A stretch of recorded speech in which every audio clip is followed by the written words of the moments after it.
오늘은 어디서든지 반대를 받는 이 제목으로 하나님 말씀 전하겠습니다.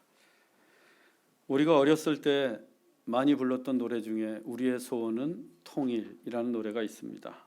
우리의 소원은 통일, 꿈에도 소원은 통일, 이 정성 다해서 통일을 이루자. 이 결에 살리는 통일, 이 나라 찾는 데 통일이여 어서 오라, 통일이여 오라. 이런 노랫말인데요. 정말 통일에 대한 염원이 가득 담겨 있습니다. 한민족이면서도 분단의 아픔을 간직한 남과 북이 하나 되는 날을 소원하며 이 노래를 부를 때면 언제나 가슴이 뜨거워져요. 그런데 정말 통일이 모든 사람의 소원일까요? 누구나 통일을 바라고 원할까요? 우리나라가 지구상의 유일한 분단 국가라고 하는데 그렇지 않습니다. 통일을 원치 않는 사람들도 있어요. 통일이 소원이 아닌 사람들도 있어요. 특히 대한민국 주변의 국가들은 통일을 반대할 것입니다. 통일이 되면 부산에서 자동차를 타고 서울, 평양을 지나 중국과 러시아, 그리고 소아시아를 거쳐 중동과 유럽까지 육로로 한 번에 연결이 됩니다. 그동안 북한에 가려막혀 있던 것이 뚫리면서 엄청난 경제 효과를 불러올 것입니다. 그렇게 되면 대한민국은 단숨에 세상의 중심이 되고 경제, 사회, 문화, 관광의 톱 클래스 국가가 될 것입니다. 그러니 주변국들이 좋아할 리가 없습니다. 나라의 이익이 우선시되는 무한 경쟁 시대인데 어떻게든 통일을 반대할 것입니다. 통일이 우리에게는 소원이지만 그들에게는 질투와 시기의 대상이 될 수 있기 때문입니다. 마찬가지로 나에게 좋은 게 모든 사람에게 좋을 수 없습니다. 나에게는 좋지만 다른 이들의 반대에 직면할 수도 있습니다. 예수 그리스도의 복음도 그렇습니다. 우리가 복음, 굿뉴스라고 할 때 그것은 예수님의 전 생애를 가리킵니다. 구원자로 이 땅에 오신 예수님에 관한 소식이 굿뉴스, 복음입니다. 즉 예수가 복음이에요. 그래서 마태, 마가, 누가, 요한이 기록한 예수님의 생애를 복음서라고 하며 마태복음, 마가복음, 누가복음, 요한복음이라고 부릅니다. 특히 누가복음은 예수님의 성탄 소식부터 복음이라고 했습니다. 누가복음 2장 10절입니다. 천사가 이르되 무서워 말라. 보라, 내가 온 백성에게 미칠 큰 기쁨의 좋은 소식을 너희에게 전하노라. 한밤중에 양을 치던 목자들에게 주의 영광을 두루 비추며 천사가 나타났습니다. 하늘로부터 쏟아지는 빛으로 캄캄했던 밤하늘이 대낮처럼 환하게 밝아지자 그 기이한 현상에 놀란 목자들이 두려움에 휩싸였습니다. 그때 천사가 목자들에게 말합니다. 무서워하지 말라. 그리고 이어서 온 백성에게 미칠 큰 기쁨의 좋은 소식을 전했습니다. 이 천사가 말한 큰 기쁨의 좋은 소식, 즉 복음은 예수님의 성탄이었습니다. 예수님의 성탄이 온 백성에게 미칠 큰 기쁨의 좋은 소식, Good News of Great Joy라는 거예요. 하지만 예수님의 성탄 소식이 누구에게나 환영받았던 것은 아니었습니다. 반대하는 이들도 있었습니다. 특히 헤롯 왕이 그랬습니다. 동방박사로부터 유대인의 왕이 나셨다는 소식을 듣게 된 헤롯은 아기 예수의 존재를 없애기 위해 베들레헴에서 태어난 2살 이하의 어린아이를 전부 죽였습니다. 예수님의 성탄, 즉 복음에 반대하며 어린 생명까지 무참히 살해했던 것입니다. 공생애를 시작하신 예수님은 병자를 고치시고 귀신들을 내어 쫓고 하나님의 나라를 가르치셨습니다. 그래서 가난하고 병들고 소외된 이들에게 예수님은 복음이었습니다. 또 로마의 압제 속에 살아가던 유대인들에게도 예수님은 복음이었습니다.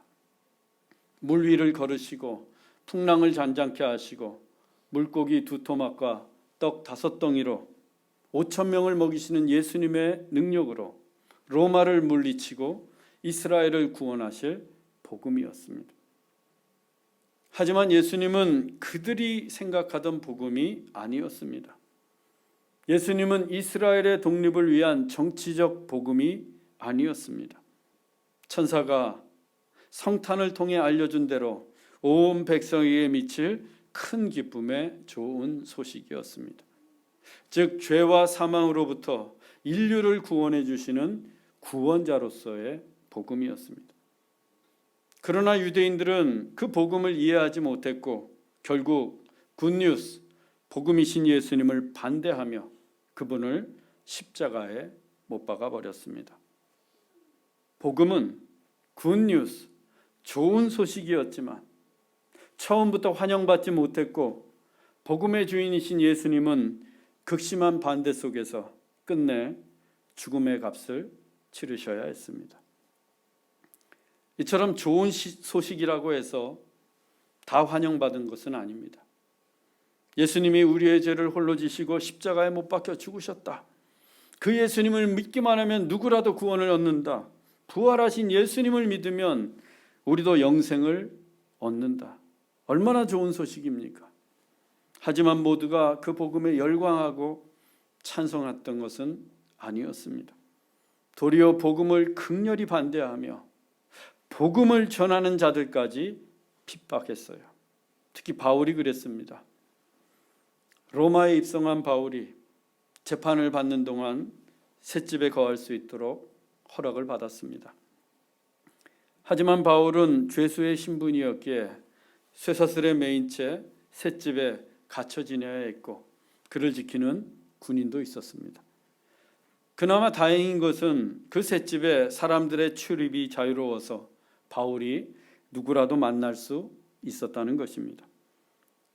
어느 날 바울이 유대인들 중 신분이 높은 사람들을 셋집에 초청해 그들의 이야기를 들었습니다. 본문 21절입니다. 그들이 이르되 우리가 유대에서 내게 대한 편지도 받은 일이 없고 또 형제 중 누가 와서 내게 대하여 좋지 못한 것을 전하든지 이야기한 일도 없느니라. 로마에 있는 유대인들은 바울에 대해서 유대로부터 그때까지 아무런 소식을 듣지 못했습니다. 편지도 받은 적이 없었고 바울에 대해 좋지 못한 이야기를 들은 적도 없었습니다. 보통 때 같았으면 바울이 가는 곳마다 편지를 써보내거나 직접 찾아가 거짓 선동과 회방을 일삼았던 유대인들이었는데 로마에는 아직까지 그런 시도가 없었나 봅니다. 로마가 멀기도 했지만 바울이 전도자가 아니라 죄수의 신분으로 지금 재판을 받으려고 로마로 가는 것이었기에 유대인들이 별다른 조치를 취하지 않은 듯합니다. 감옥에 갇혀서 재판을 받아야 하는 바울이 로마에서 무슨 일인들 할 수 있을까라고 생각했던 것입니다. 하지만 유대인들은 아직도 바울을 잘 몰랐습니다. 그렇게 바울을 겪었으면서도 그가 얼마나 열정적인 사도인지 모릅니다. 바울이 어디 갇혔다고 손 놓고 아무것도 안 할 사람이 아니지 않습니까? 지난번에 실라와 함께 빌립보 감옥에 갇혔을 때 바울이 어떻게 했습니까? 한밤중인데도 기도하고 찬양했습니다. 온 죄수들이 들을 수 있도록 기도하고 찬양했어요. 그 빌립보 감옥이 어떻게 되었습니까? 땅이 진동하고 옥문이 활짝 열렸습니다. 죄수들의 매인 것이 다 풀어졌습니다. 그리고 바울은 간수에게 주 예수를 믿으라. 그리하면 너와 내 집이 구원을 얻으리라 라고 복음을 전했고 세례까지 베풀었어요. 감옥에 갇혔는데. 또 바울이 2년 동안 가이사랴 감옥에 갇혀서 재판을 받았을 때에는 어떻게 했습니까? 말할 틈만 나면 총독이든지 아그리빠 왕이든지 법관들이든지 복음을 전합니다. 그때 바울이 전한 복음이 얼마나 궁금했으면 벨릭스 총독은 바울을 따로 불러서 자기 아내와 함께 예수 그리스도와 믿음에 관한 말씀을 들었습니다. 또 바울이 법정에서 얼마나 열정적으로 복음을 전했으면 벨릭스의 후임으로 온 베스도 총독이 바울을 향해서 바울아 내가 미쳤도다. 내 많은 학문이 너를 미치게 하는도다 라고 소리를 쳤고 아그리빠 왕은 나를 권하여 그리스도인 되게 하려는 도다 라고 했겠습니까? 바울은 감옥에 갇히면 그 감옥에서 기도하고 찬양합니다. 죄수와 간수에게 복음을 전합니다. 세례도 베풉니다. 또 교회들에게 편지도 써보냅니다. 총독과 왕에게는 예수님을 가르칩니다. 즉 갇혀있는 게 바울의 사역에는 아무런 영향을 미치지 못했습니다. 지금 바울이 로마 셋집에 갇혀서 집 밖으로 한 발자국도 나가지 못합니다. 유대인 회당을 찾아갈 수 없습니다. 그러니까 어떻게 했어요? 유대인들을 자기 셋집으로 초청했어요. 나갈 수 없으니까 부릅니다. 그렇게 2년 이상을 사람들을 셋집으로 불러서 복음을 전하고 말씀을 가르쳤어요. 갇혀 있다고 해서, 죄수의 신분이라고 해서, 재판 중이라고 해서 아무것도 안 하고 있는 바울이 아니었습니다. 어떠한 상황에서도, 어떠한 처지에서도 그는 사도의 본분에 충성을 다했습니다. 여기에 중요한 메시지가 있습니다. 우리도 바울을 닮아야 합니다. 형편에 따라, 상황에 따라 변하는 가변적인 사명자가 아니라 어떤 경우에도 우리의 본분을 다하는 always 항시적 사명자가 되어야 합니다. 여러분, 갇히면 갇힌 곳에서, 막히면 막힌 곳에서, 매이면 매인 곳에서 우리의 본분을 다하십시다. 그래서 우리가 사역하는 그곳에 땅이 진동하고 옥문이 열리고 매인 것이 풀어지고 복음이 전해지는 놀라운 은혜와 역사가 있기를 소망합니다. 유대인들의 말이 계속해서 이어집니다. 본문 22절입니다. 이에 우리가 너의 사상이 어떠한가 듣고자 하니 이 파에 대하여는 어디서든지 반대를 받는 줄 알기 때문이라 하더라. 로마의 유대인들이 정말 궁금했던 것은 바울의 사상이었습니다. 그 이유는 이파, 즉 바울이 전하는 복음이 어디서든지 반대를 받았기 때문입니다. 바울이 전했던 복음의 내용은 부활하신 예수 그리스도였습니다.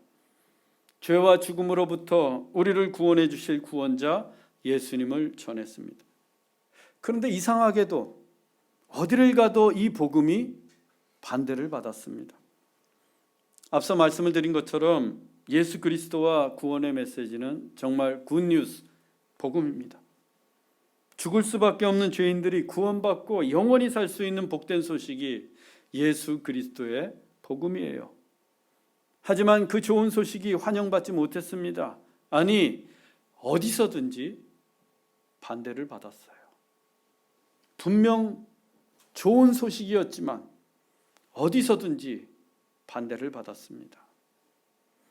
바울이 1차 선교여행 중에 1차 선교여행 중에 비시디아 안티오크 유대인 회당에 들어갔을 때 둘째 날 그곳에 온 시민들이 바울의 설교를 듣기 위해 모였습니다. 그런데 유대인들이 바울을 시기했어요. 바울이 전한 복음을 반대했고 비방했습니다. 그러더니 비시디아 안티오크의 유력자들을 선동해서 바울을 박해하고 쫓아냈어요. 그 다음 이고니온으로 갔는데 바울이 복음을 전하자 역시 허다한 헬라인들이 믿게 되었습니다. 그런데 그 복음에 반대하는 유대인들이 이번에도 무리들을 선동해서 바울에게 악감정을 품도록 했고 바울에게 돌을 던지려고 했습니다. 그 다음 루스드라에 갔을 때에는 더욱 가관이 아니었습니다. 바울이 복음을 전하던 중에 나면서부터 걸어본 적이 없는 선천성 안전뱅이를 보았습니다. 그때 바울이 그를 향해 큰 소리로 외칩니다. 내 발로 일어서라. 그러자 즉시 일어서게 되었습니다. 바울의 말 한마디에 나면서부터 한 번도 걸어본 적이 없는 그 사람이 자기의 두 발로 일어섰어요. 얼마나 신기한 일입니까? 얼마나 놀라운 기적이에요. 그 정도의 기적을 행했다면 바울에게 감사하고 바울이 전하는 복음에 관심을 가지지 않겠습니까? 그런데 이번에도 복음에 반대하는 유대인들이 루스드라 사람들을 선동합니다. 그러자 자기들 친구의 장애를 고쳐준 바울에게 감사하기는커녕 돌팔매질을 합니다. 그것도 무차별적인 돌세례를 퍼부었어요. 그 돌에 맞은 바울이 피투성이가 되어 쓰러져 정신을 잃었습니다. 루스드라 사람들은 바울이 죽은 줄 알고 질질 끌고 가 성 밖에 내다버렸어요. 이상과 같이 바울의 1차 선교지였던 비시디아, 안티옥, 이고니온, 루스드라에서 모두 예외 없이 바울이 전하는 복음이 반대를 받는 상황이 벌어졌습니다. 그것도 바울을 죽이려고 할 만큼 극심한 반대가 있었어요. 그러면 2차 선교여행 때에는 상황이 좀 나아졌을까요? 전혀 그렇지 않았습니다.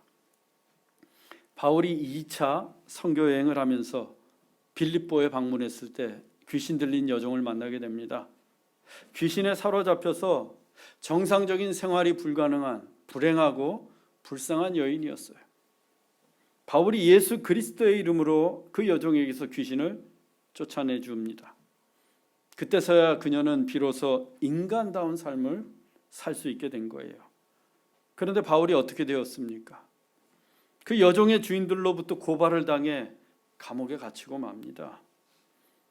그녀의 주인들은 귀신 들린 여종을 이용해 점을 쳐서 돈벌이를 하고 있었는데 바울로 인해 수익이 끊어졌어요. 귀신이 떠난 여종은 더 이상 점을 칠 수가 없었기 때문입니다. 그때 그들이 빌립보의 상관들에게 바울이 이렇게 고발했습니다. 로마 사람인 우리가 받지도 못하고 행하지도 못할 풍속을 전한다. 로마 사람인 우리가 받지도 못하고 행하지도 못할 풍속을 전한다. 이게 복음이에요, 복음. 그런데 바울이 전하는 복음에 반대하면서 바울을 고발했습니다. 이번에는 유대인들이 아니라 로마인들이 반대했어요. 빌립보 감옥에서 나온 바울이 다음으로 향한 곳이 데살로니가였습니다. 바울은 데살로니가에서도 유대인 회당을 찾아가 복음을 전했습니다. 그런데 그곳의 유대인들이 이번에는 시장통에 불량배들까지 동원해서, 즉 조폭을 동원해서 바울이 묵고 있던 야손의 집을 덮쳤어요.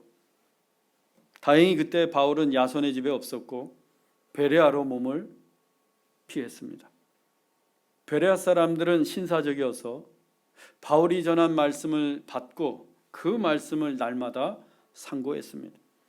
그런데 이 데살로니가의 유대인들이 그 베레아까지 쫓아와서 무리들을 선동해 바울을 죽이려고 합니다. 베레아의 형제들이 급히 배편을 마련해서 바울을 아테네로 피신을 시켰어요. 이 아테는 크고 거대한 신전들이 즐비했고 신상이 3만 개나 될 정도로 우상이 판을 치는 곳입니다. 심지어 알지 못하는 신에게라는 제단까지 있을 정도예요. 바울이 그 아덴에서도 복음을 전했습니다. 특히 부활하신 예수 그리스도의 복음을 전했어요. 하지만 죽은 자의 부활을 믿지 않았던 아덴 사람들은 그 부활의 복음을 조롱했고 바울을 아덴에서 추방해버립니다. 아덴에서 쫓겨난 바울의 다음 행선지는 고린도입니다. 바울은 고린도에서 1년 6개월을 머물면서 복음을 전하고 하나님의 말씀을 가르쳤어요. 그러다 총독이 갈리오로 바뀌는 날 유대인들이 일제히 일어나 바울을 대적했고 바울을 그 갈리오 총독의 법정으로 끌고 갑니다. 고발의 내용은 바울이 율법을 어기면서 하나님을 경외하라, 율법을 어기면서 하나님을 경외하라고 가르쳤다는 거예요. 바울이 이방인들에게는 할례 없는 복음을 전했기 때문입니다. 하지만 이 갈리오 총독은 종교 문제는 너희들끼리 해결하라 라고 하는 바울을 풀어줬어요. 이에 화가 난 유대인들이 회당장 소스테네를 붙잡아서 심하게 매질을 가합니다. 바울에 대한 화풀이를 그 소스테네에게 한 거예요. 소스데네가 유대인 회당장이었지만 바울이 전한 복음을 듣고는 유대교를 버리고 그리스도인이 되었기 때문입니다. 이처럼 바울이 2차 선교 여행을 다녔던 빌립보, 데살로니가, 베레아, 아덴 그리고 고린도까지 어디서든지 바울이 전하는 복음은 반대를 받았어요. 그러면 바울이 3차 선교 여행을 다닐 때에는 어떠했을까요? 세상이 좀 변했을까요?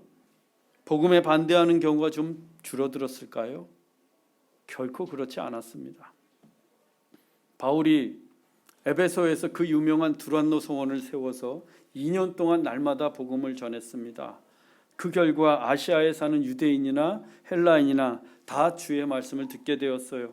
당연히 회심을 하고 그리스도인이 된 사람들이 많았습니다. 그러다 보니까 당시 에베소의 아데미 신전을 통해서 돈벌이를 하고 있던 은장색들의 수입이 크게 줄어들었어요. 이 은장색들은 아데미 여신이 새겨진 신상, 반지, 귀걸이 등 장식품을 팔았는데 일종의 부적과도 같은 것들이었습니다. 그런데 많은 사람들이 예수님을 믿게 되면서 더 이상 그게 필요치 않게 된 거예요. 그래서 어떻게 합니까? 이 은장색 데메드리오가 주동이 되어서 우리의 큰 여신 아데미가 저 바울 때문에 무시를 당했다라고 하면서 에베소 사람들을 선동합니다. 그래서 바울을 죽이려고 했어요. 먼저 바울의 동료인 가이오와 아리스타고를 붙잡아서 연극장으로 개 끌듯이 끌고 가 때렸습니다. 다행히 에베소의 높은 관리 중에 바울의 친구가 있어서 아마도 바울이 전한 복음을 듣고 회심한 사람일 거예요. 그 친구 덕분에 소요 사태가 진정될 수 있었습니다. 그 다음 바울이 여러 곳을 고쳐서 도착한 곳이 예루살렘이었어요. 이제 예루살렘에 가서 구제헌금을 전달하고 로마로 갈 차례입니다. 그런데 예루살렘의 유대인들이 거짓 선동을 했어요. 바울이 헬라인들을 이방인들의 금지구역인 성전에 들였다는 것입니다. 물론 거짓말이에요. 그런데 그 거짓 선동 때문에 바울은 유대인들로부터 늑신 두들겨 맞았습니다. 유대인들의 폭행이 얼마나 심했던지 로마의 천부장이 군사를 동원해서 말려야 할 정도였어요. 천부장이 아니었다면 바울은 유대인들 손에 맞아 죽었을 것입니다. 이렇듯 3차 선교 여행 때에도 바울이 전하는 복음은 언제든지 반대에 부딪혔습니다. 정말 로마 유대인들 말처럼 어디서든지 반대를 받았습니다. 한두 번도 아니고 바울이 가는 곳마다 반대를 받았습니다. 그런데요, 반대를 받았다고 해서 바울이 복음 전도를 포기했습니까? 단 한 번이라도 바울이 사도의 사명을 포기한 적이 있었습니까? 없었어요. 단 한 번도 없었습니다. 거짓 고소를 당하고 두들겨 맞고 돌팔매질을 당하고 옥에 갇히고 피투성이가 되어 쓰러져도 바울의 복음 전도는 멈추지 않았습니다. 어디서든지 반대를 받아도 어디에 가든지 복음을 전했습니다. 바울이 2차 선교 여행 때 다시 방문했던 곳이 비스디아, 안티옥, 이고니온, 루스드라였습니다. 그곳이 어떤 곳이라고 했어요? 바울이 1차 선교 여행을 하면서 방문했던 곳이고 죄다 복음을 반대했던 곳입니다. 그런데 바울이 다시 그곳을 찾아가 복음을 전합니다. 특히 루스드라에서는 바울이 돌에 맞아 죽다 살아났어요. 이번에 다시 가면 또 무슨 일을 당하게 될는지 모릅니다. 그런데도 바울은 또다시 루스드라에 가서 복음을 전합니다. 3차 선교 여행 때에도 바울은 빌립보, 데살로니가, 고린도 등을 재차 방문했습니다. 이들 지역도 바울의 2차 선교 여행 때 복음을 심하게 반대했던 곳이에요. 이미 빌립보에서는 감옥에까지 갇혔습니다. 그런데도 바울은 또다시 그곳에 가서 복음을 전합니다.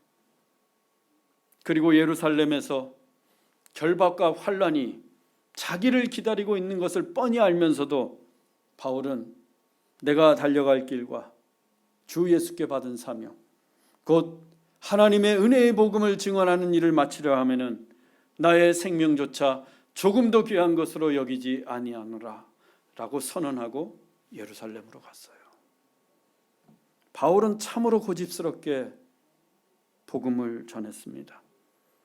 아무리 반대가 심해도, 전에 반대했던 곳이라고 해도, 반대가 뻔히 있는 걸 알면서도 찾아가 복음을 전합니다. 전하고 또 전합니다. 반대해도 또 전합니다. 그 결과 비시디아, 안티옥, 이고니온, 루스드라에 그 유명한 갈라디아 교회가 세워졌습니다. 빌립보에도 교회가 세워졌고, 데살로니가에도, 고린도에도, 에베소에도 교회가 세워졌습니다. 복음에 반대했던 모든 곳에 주님의 교회가 세워졌습니다. 또 바울의 평생의 동역자가 된 디모데, 루디아, 가이오, 아리스다고, 브리스길라, 아굴라, 그리고 소스데네 등은 모두 그 지역에서 그때 반대받았을 때 만난 동역자들입니다. 그리고 바울이 그 교회들에게 보낸 편지가 갈라디아서, 빌립보서, 데살로니가 전후서, 고린도 전후서, 에베소서 등 7권의 하나님의 말씀이 되었습니다. 얼마나 신비로운 역사입니까? 얼마나 놀라운 하나님의 은혜입니까? 만일 반대를 받았다고 바울이 포기했더라면 이 같은 은혜와 역사는 결코 이루어지지 못했을 것입니다. 사랑하는 형제자매 여러분, 우리가 전하는 복음이 반대를 받고 하나님의 뜻과 계획이, 또 주님이 주신 사명이 반대에 부딪힐 수 있습니다. 우리가 하는 사역마다 반대에 처할 수도 있습니다. 그래도 포기하지 마십시다. 바울처럼 우리의 달려갈 길, 주 예수께 받은 사명의 길을 끝까지 달려가십시다. 그래서 교회가 부흥케 되고 하나님의 말씀이 성취되는 놀라운 은혜와 역사를 보게 되기를 주 예수 그리스도의 이름으로 축원합니다. 기도하겠습니다. 사랑의 하나님, 우리가 복음을 전하고 하나님의 일을 하고 하나님의 뜻을 이루는 모든 일들이 모두에게 환영받는 게 아님을 압니다. 반대를 받을 때도 있습니다. 한두 번이 아니라 어디서든지 반대를 받을 수도 있습니다. 그럼에도 불구하고 우리의 사명을 포기하지 않고 우리의 달려갈 길, 주 예수께 받은 사명의 길을 끝까지 달려가게 하옵소서. 우리의 믿음을 굳건하게 하옵소서. 우리는 연약하오니 성령의 능력으로 함께 하옵소서.